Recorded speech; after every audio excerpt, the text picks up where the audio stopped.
Welcome back, welcome back, welcome back. We are here again. You already know what time it is. If you follow this channel, you already know that we do this every year, starting, I think, last year on this channel. We're going to talk about Miss Universe and all of the craziness and we're not going to get into all the drama that has been going on behind the scenes. I don't really like getting into that on this channel. Maybe one day we will, because I like a little bit of mess every now and again. But we won't really get into that this year. We will be discussing a little bit about costumes, a little bit about the my top 21.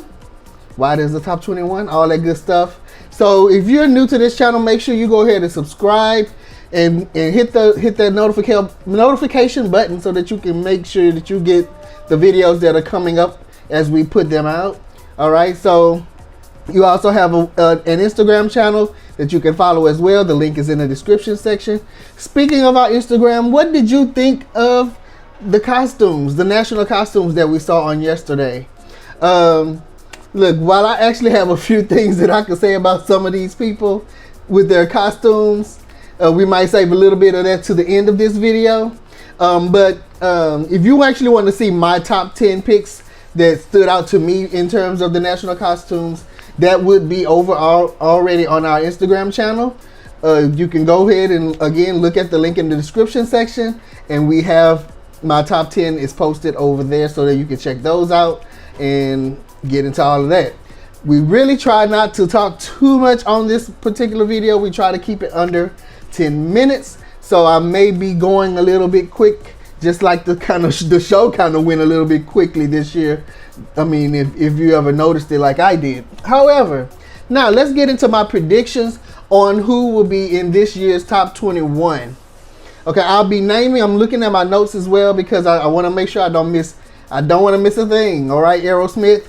I'll be naming these in no particular order, and I will have some additional questions and things that I've noticed that I want to see if anybody else noticed, or maybe you have some things that you can actually answer for me and help me understand a little bit better about this competition after I name my top 21. Okay, so we're gonna start in no particular order.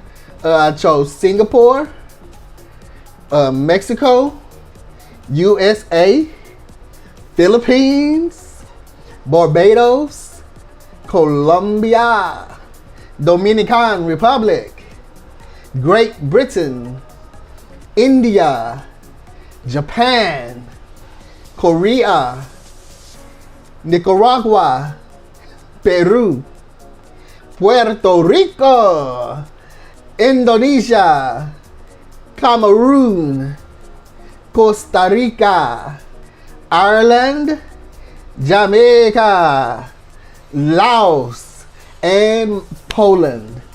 Okay, so those are the top 21 that I put together, that I think will be a pretty solid top 21. So I'm definitely looking forward to see how these stack up. I usually do a pretty good, at least half of them usually are in the actual top 21, the top number that gets chosen. I'm really glad that this year they didn't do this whole breakdown of 3 from this region and all of that. I have never agreed with that. I don't know where they came up with that idea from. I just didn't think that was fair, because sometimes there may be more from one region that should be there than in another region, you know. So I'm glad they didn't do that, because I never do choose my top women based off of regions. I just don't. I watch them come down the runway, and I just, pay attention to the things that they do, the way that they walk, the way they present themselves. Do they look confident? All of those types of things, and then that's how I build my top. All right. Now here's just a few questions here at the end that I just wanted to point out and see if anybody else maybe noticed, or so how do you feel about the new surprise changes that have happened in the pageant so far? Usually, like last year, I thought this year they made me feel like maybe I was crazy because I was thinking usually we hear the women speak, come out at the beginning of the show and they will say, my name is whatever from Mexico or from Philippines or from wherever. And this year they didn't do that, and it really kind of threw me off because that's usually a big piece that helps me in deciding on these women, because I like to hear them speak, feel their vibe, feel their confidence levels and all of that, hear the way that they speak, and all of that. So did anybody else notice that? I really noticed that I had to go back and watch the preliminary from last year just so I could see that I wasn't crazy, and then did anybody notice that there was like a mix-up in the names when they usually do it in alphabetical order when we got to the swimsuit portion? Or is it me, or maybe it was just Israel came out way too early, but it seemed like it was planned almost, because it seems maybe okay, I get it now. As I'm talking, I think maybe I get it. Maybe Israel just came out too early, and the host that was actually announcing the people was trying to play it off, because it was like right before Israel. If you paid attention, I think it was right before Israel came out. You hear the host saying, "We're doing something a little different," and then they announced Israel, and I was like, "What's going on?" They had just said like Albania or something like that, and then next was Israel. But it made me feel like the whole thing was being jumbled. But now that I think about it, maybe it was just that one person that came out of order. Anyway, that was just something that I noticed that was really weird. Another thing, does anybody know why we actually have 21 and not 20? I've heard about that the one supposed to be chosen by the people that vote over there on the Lazada app. While I haven't done my vote yet, and I'll probably do it actually once we're done with this video.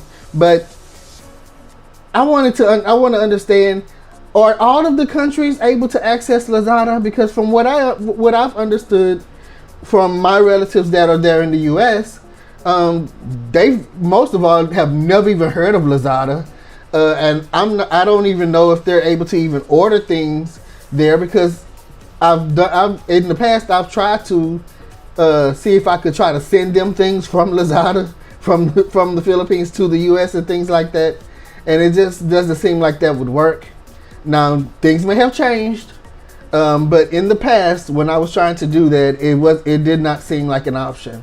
But what I'm trying to get at here is, if all of the countries are not really able to access Lazada, isn't that a little unfair for Lazada to be allowing only specific countries to choose somebody that will go into the final 21?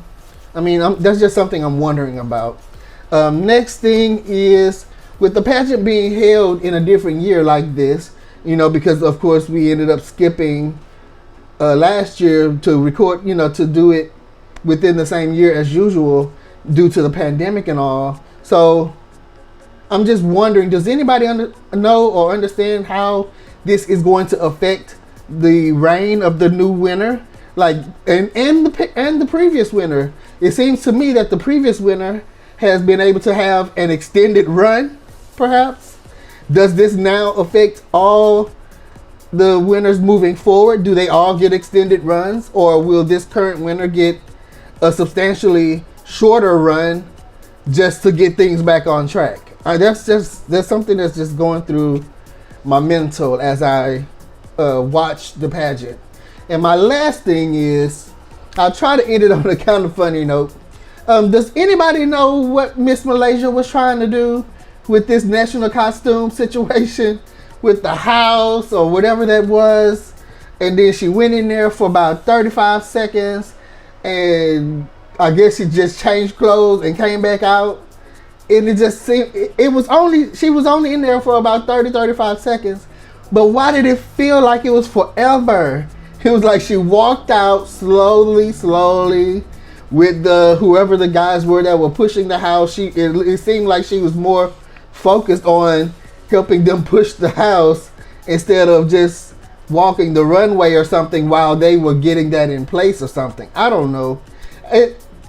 along with that, it brings up my final question of, do they not have some type of guidelines on, like, when it comes to national costume presentations, keep it under 60 seconds or you're disqualified?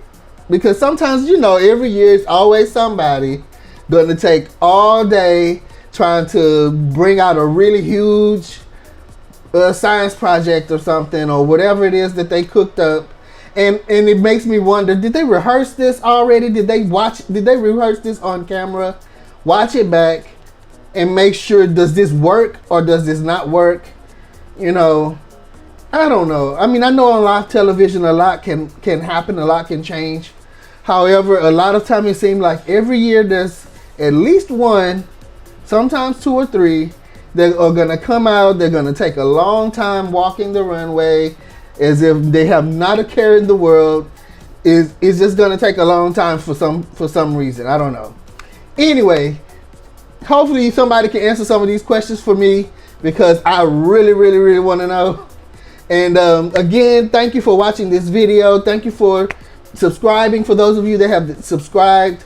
And we had a lot of fun last year with all of the comments. Hopefully we will do that again.